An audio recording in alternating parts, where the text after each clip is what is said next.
Good morning. I'm Sue Romanos. I am the president and CEO of CAREERXCHANGE. We're here to introduce the famous writer, director, and producer of The Man in the Red Bandana, Matthew Weiss. Thank you for joining us. My pleasure, Sue. Thank you for having me. And I'd just like to ask you a couple of questions because your story is so incredibly interesting.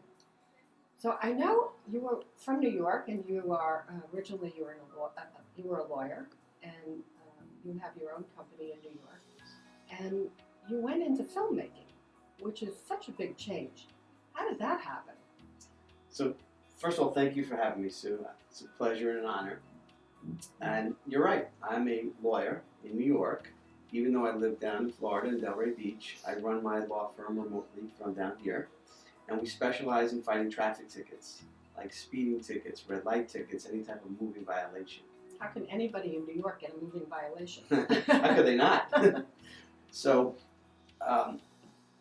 through the years, I built up a practice and worked it in a way that I didn't need to be there for day-to-day activities, but just overseeing bigger, higher level issues. And as a result, I was able to move myself down to Florida for the quality of life benefits that Florida has. And I still remotely run my business. But 5 years ago, I went to lunch with my banker, Jeff Crowther. And he invited me, because I just signed up with him as a depositor at his bank. Had no expectations for that lunch other than a nice meal. In fact, I chose the restaurant. Well, over lunch, Jeff told me the story about his son Wells, and I was just blown away. 3 things in quick succession came to my head. I said to myself, what an amazing story. Everyone needs to hear the story. I want to share the story with everyone. So while I never read a book on filmmaking, I never took a class on filmmaking, I never had a bucket list item to make a film. So when you realized this transition, what happened? How did you go from being a lawyer and running a law practice to getting into filmmaking? So, as I said, my business was at a stage where I didn't need to be there 8 hours a day. So I had the time, and now I had the passion.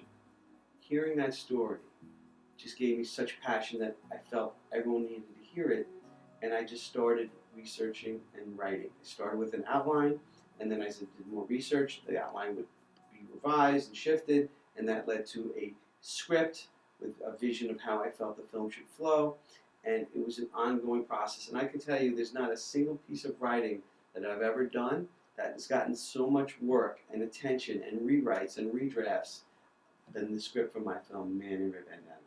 Tell us a little bit about what the film is about. Sure. Wells Crowther was a 24-year-old civilian. He worked as an equities trader for Sandler O'Neill on the 104th floor of the South Tower, and of course reported to work early on 9/11. Well, after the plane hit his building, he called his mom, and it went into voicemail, and he left her a message, and she basically said that he's okay. Well, then the tower comes down, and Jeff, Wells' father, was actually watching TV and saw the tower come down, knowing that his son was in that building. And Jeff fell to his knees and he prayed and he said, "Lord, take me in his stead." After hours and then days, eventually they realized that he was not going to make it. And so they had a funeral for him without a body, really a memorial service. And obviously they were devastated. Their only son, 24-year-old kid, everyone loved him. He was the captain of his hockey team, played lacrosse at Boston College. Just the kind of kid that always looked to help others first. And for 8 months, the parents had no idea what happened to their son other than that he didn't make it.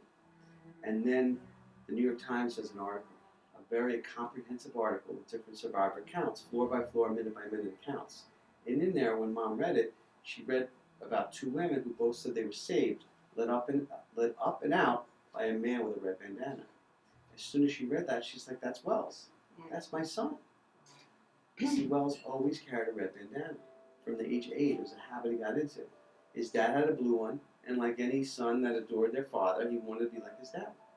So they gave him a red one, and this way Mom would know whose was whose in the wash. And from that day on, he always carried his red bandana. His friends would tease him about it. He didn't care. He always had it. Sometimes he had it under his helmet when he played lacrosse. He wrapped his wallet and had it to clean up spills, but it was just his signature little item. So when Mom read that in the New York Times, she knew that had to be him.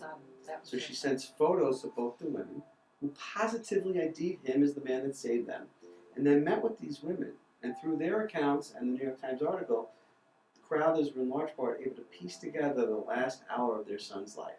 His finest hour, by all accounts. Absolutely, his finest hour, with such humanity in such grave circumstances as that. It's amazing. Carnage, because people forget that for 56 minutes in the South Tower, it wasn't a collapse. It was a plane crash, a mile in the air. Mm-hmm. And the jet fuel and the debris and the bodies and the heat, it was just a hellish place to be. And in that setting, he extricated people that were trapped. He helped people and guided them out. He put out fires with a fire extinguisher. He actually carried a woman on his shoulder down 17 flights, then came back up, led a second group down, went back up a third time, and let 3 more people down. Ultimately, they found his body in the lobby, just within feet of safety, and his friends were mad at him. Why didn't you get out? You were so close to getting out. But what they also learned is that he was with 5 firefighters and the jaws of life. And then the commander of that group had just called in that they were going up to 78, where the plane crash was, to help more victims. So they realized Wells could have escaped, but yet he decided to go up again to help more people. And of course, that's when the tower came down.